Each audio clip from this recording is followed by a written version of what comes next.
Dear students, इस video में paper 4 unit 2 का जो लास्ट टॉपिक है, जो एग्जाम के लिए क्रूशियल भी है, वो है learning beyond text book, other sources of learning. Basically बहुत कॉमन सेंसिकल टॉपिक है, क्योंकि इसका जो बेसिक आइडिया ये है कि टेक्स्ट बुक लर्निंग का इकलौता सोर्स नहीं है और हो नहीं सकता। बाकी सोर्सेज कौन से हैं और उसको हम कैसे इस्तेमाल कर सकते हैं। तो सोर्सेज की मैं सूची बताने वाला हूँ और इसका लॉजिक बताने वाला हूँ। उन सोर्सेज को कैसे यूज कर सकते हैं बहुत ही कॉमन सेंस पे है, जिस पे आप लिख सकते हैं। जब मैंने टॉपिक देखा तो मुझे निदा फाजली साहब की ये लाइनें दिमाग में आई कि धूप में निकलो, घटाओं में नहा कर देखो, जिंदगी क्या है किताबों को हटा कर देखो। इसका मतलब ये नहीं है कि किताबें इंपॉर्टेंट नहीं है, इसका मतलब है कि किताबों के बाहर भी बहुत कुछ सीखने को है, बहुत कुछ जीने को है। टेक्स्ट बुक के बियॉन्ड क्यों जाना जरूरी है, उसके कुछ लॉजिक हम देखते हैं, रीजंस देखते हैं। पहली बात कि टेक्स्ट बुक का यूज बहुत लिमिटेड है। ऑलरेडी जो मैंने पीडीएफ भेजा है आपको, needed changes in text book, उसमें टेक्स्ट बुक की क्या सीमाएं हैं, टेक्स्ट बुक की क्या कमियां हैं, उसको मैंने हाईलाइट किया हुआ है। तो आपने उन कमियों को यहाँ पे हाईलाइट करना है। कि सारी बातें टेक्स्ट बुक में नहीं हो सकती, टेक्स्ट बुक छपते ही आउट ऑफ डेट हो जाती हैं, उसकी स्ट्रक्चर के इश्यूज होते हैं, कंटेंट के इश्यूज होते हैं, है ना। तो वो सारी जो उसका इस्तेमाल है, और text book largely cognitive development में फोकस करता है, ये जो लिमिटेशंस है वो आपने हाईलाइट करनी है। टेक्स्ट बुक एक इम्पॉर्टेंट सोर्स है, लेकिन बहुत सारे सोर्सेस में से एक सोर्स है, इसलिए ज़रूरी है कि हम टेक्स्ट बुक के बियॉन्ड जाएं। दूसरी चीज, रीडिंग ही एकलौता तरीका नहीं है सीखने का। हम देख करके, सुन करके, करके सीखते हैं। तो टेक्स्ट बुक तक यदि लिमिटेड रहेंगे तो सिर्फ रीडिंग एबिलिटी ही इस्तेमाल कर पाएंगे, और बाकी जो तरीके हैं सीखने के, उसका इस्तेमाल हम नहीं कर पाएंगे। कुछ सब्जेक्ट तो ऐसे हैं जिसमें टेक्स्ट बुक तक ही लिमिटेड रहेंगे तो सब्जेक्ट ही नहीं सीख पाएंगे, खासकर जो प्रैक्टिकल सब्जेक्ट है, जैसे ज्योग्राफी यदि आप सिर्फ टेक्स्ट बुक से पढ़ते हैं, साइंस यदि आप लैब में ही नहीं जाते हैं, आर्ट आप टेक्स्ट बुक से ही सीखते हैं, music, performing art, visual art, geography, sciences, जिसमें प्रैक्टिस ओरिएंटेड जो डिसिप्लिन्स हैं, सब्जेक्ट्स हैं, उसमें तो आपको टेक्स्ट बुक के बियॉन्ड जाना ही होगा। फिर मतलब कुछ सब्जेक्ट्स ऐसे हैं, जैसा मैंने कहा, कि जिसमें आपको जाना ही पड़ता है। और स्किल्स जो हैं, ऑब्जर्वेशन के स्किल्स और अंडरस्टैंडिंग के स्किल्स, बहुत सारे ऐसे स्किल्स हैं जो टेक्स्ट बुक के थ्रू हम नहीं डेवलप कर सकते। अफेक्टिव डोमेन को हम डेवलप नहीं कर सकते, साइकोमोटर डोमेन को डेवलप नहीं कर सकते। तो मेरे ख्याल से आपको समझ में आ गया होगा कि टेक्स्ट बुक के बियॉन्ड जाना क्यों जरूरी है। एक इमेज मैं दिखा रहा हूं जिसको एडगर डेल का कोन ऑफ एक्सपीरियंस कहते हैं। अब आप देखें, ये बहुत क्रूशियल है। आप इसको टीचर स्टूडेंट इंटरेक्शन में भी इस डायग्राम को यूज कर सकते हैं, केटरिंग टू इंडिविजुअल डिफरेंसेस में भी यूज कर सकते हैं, और गोइंग बियॉन्ड टेक्स्ट बुक में तो कर ही सकते हैं।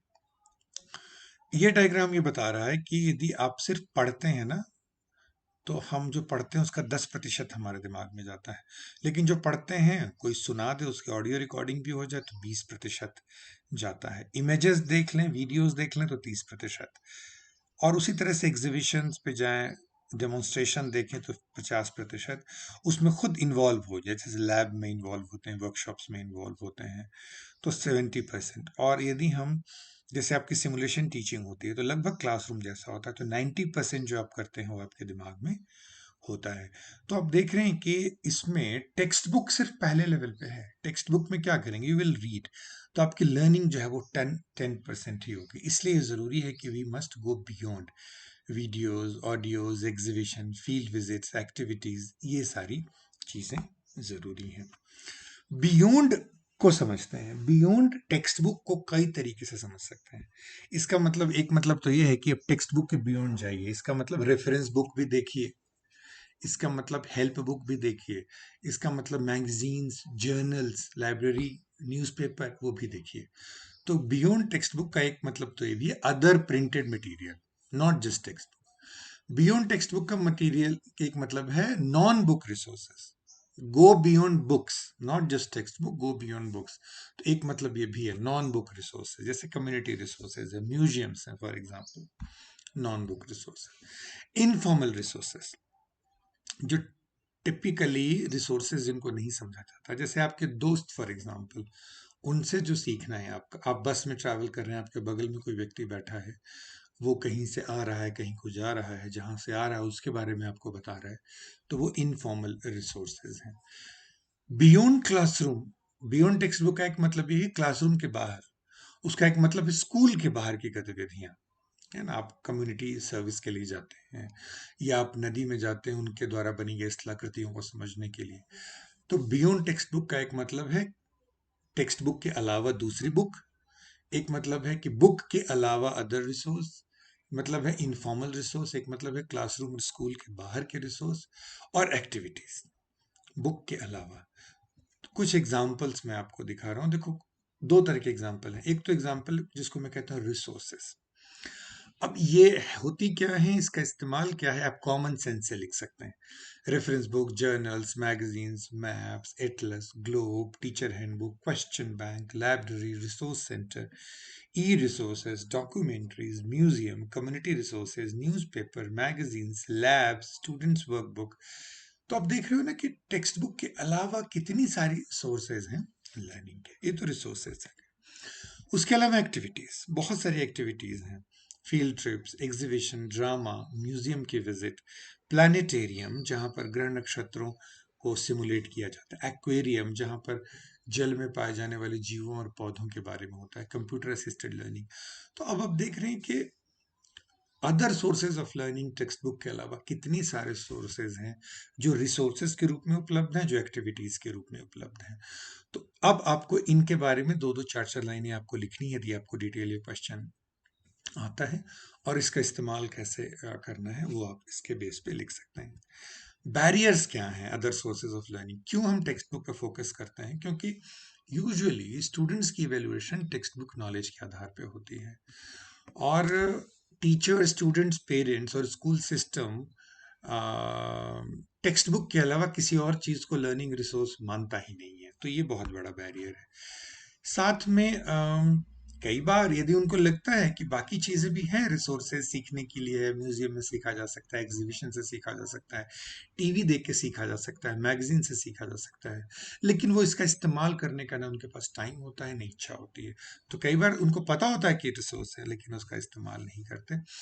ओवरऑल एक और चीज रिसोर्स के यूज में है कि टेक्स्ट बुक ही नहीं खत्म होता, हमको जो शेड्यूल टाइम होता है, तो टाइम की भी कमी है। फिर रिसोर्सेज की मैंने बोल तो दिया जर्नल, मैंने बोल तो दिया म्यूजियम, मैंने बोल तो दिया लाइब्रेरी, बट ये होती ही नहीं है। मैंने बोल दिया ग्लोब, बट ये होती ही नहीं है। कई बार टेक्स्ट बुक के अलावा कोई लर्निंग के रिसोर्स अवेलेबल ही नहीं होते, रिसोर्स अवेलेबल होते हैं तो टाइम ही अवेलेबल नहीं होता उसको इस्तेमाल करने का। क्योंकि हमारा उद्देश्य सिर्फ बच्चों को रीडिंग सिखाना नहीं है, questioning, listening, reviewing, sharing, observing, relating, conceptualising, सब कुछ सिखाना है। तो we have to go beyond text book. Text book के अलावा रिसोर्सेज यूज करने के लिए कुछ प्री कंडीशंस हैं, तभी हम इसको प्रॉपरली इस्तेमाल कर पाएंगे। स्पेस होना चाहिए उन रिसोर्सेज के लिए, टाइम होनी चाहिए, वो रिसोर्सेज होने चाहिए, टीचर्स में कौशल होनी चाहिए और टीचर की इच्छा होनी चाहिए, स्कूल रेडी होना चाहिए, एडमिनिस्ट्रेशन का सपोर्ट होना चाहिए, बच्चों की रेडीनेस होनी चाहिए। यदि ये सारी चीजें होती हैं तभी हम टेक्स्ट बुक के बियॉन्ड जा सकते हैं। टेक्स्ट बुक के अलावा जो रिसोर्सेज हैं वो हों, और उसका इस्तेमाल करने की विलिंगनेस हो, उस कौशल हो, समय हो, तभी हम लर्निंग जो है वो टेक्स्ट बुक के बियॉन्ड जा सकते हैं। मैंने कुछ जनरल पॉइंट्स आपको बताए हैं ताकि क्वेश्चन किसी भी तरीके से घुमा कर पूछा जाए। आपने जो इस शॉर्ट वीडियो में जो बेसिक कीवर्ड्स मैंने डिस्कस किए हैं, उसके आधार पर आप क्वेश्चंस को इजीली डील कर सकते हैं।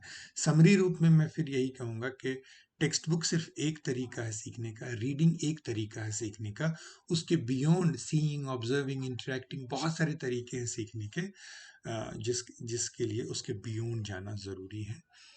और सिर्फ रीडिंग तक, और खासकर टेक्स्ट बुक रीडिंग तक फोकस करते हैं तो हम सिर्फ 5 से 10% सीख पाते हैं, जबकि और भी बहुत सारे अवसर उपलब्ध हैं जिससे कि हम वंचित रह जाते हैं। बियॉन्ड का मतलब है beyond text book, beyond printed material, beyond classroom, beyond school, beyond traditional approaches, तो बियॉन्ड बहुत ही डीपर और कॉम्प्लिकेटेड फ्रेज है।